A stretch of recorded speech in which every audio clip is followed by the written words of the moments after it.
మనందరం డాక్టర్ దగ్గరికి వెళ్తాం. డాక్టర్స్‌కి కూడా రోగాలుంటాయి. వాళ్ళు కూడా అనారోగ్యంతో సఫర్ అవుతారు. వాళ్ళకి రోగాలొస్తాయి. వాళ్ళకి వ్యాధులొస్తాయి. అయినప్పటికి కూడా మనం డాక్టర్ దగ్గరికి వెళ్తాం. మన యొక్క రోగాలు చెప్పుకుంటాం. వాళ్ళు రాసిన మందులు తెచ్చుకుంటాం. వాడినప్పుడు మందులు వాడితే ఆటోమేటిక్‌గా మనకి రోగం నయం. ఇదే విషయాన్ని యేసుక్రీస్తు ఒకచోట చాలా స్పష్టంగా చెప్తున్నాడు. మత్తయి సువార్త 23వ అధ్యాయం మొదటి 3 వచనాలు మనం చూసినట్లయితే, పరిసయ్యులు శాస్త్రులు వారు మోషే పీఠం ఎదుట కూర్చొని మీకు బోధ చేస్తున్నారు కాబట్టి, వాళ్ళు మోషే ధర్మశాస్త్రంలోనే బోధిస్తున్నారు కాబట్టి అది వినండి, దాన్ని మీరు పాటించండి. కానీ వాళ్ళని అనుకరించొద్దన్నాడు. ఎందుకంటే వాళ్ళు బోధిస్తారు కానీ వాళ్ళు పాటించరు.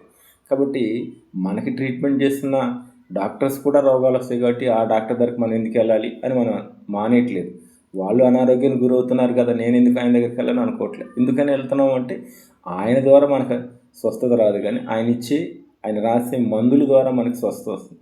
అలాగే వాక్యమే మన స్వస్థపరుస్తుంది, వాక్యమే మన బలపరుస్తుంది, వాక్యమే మనం రక్షిస్తుంది.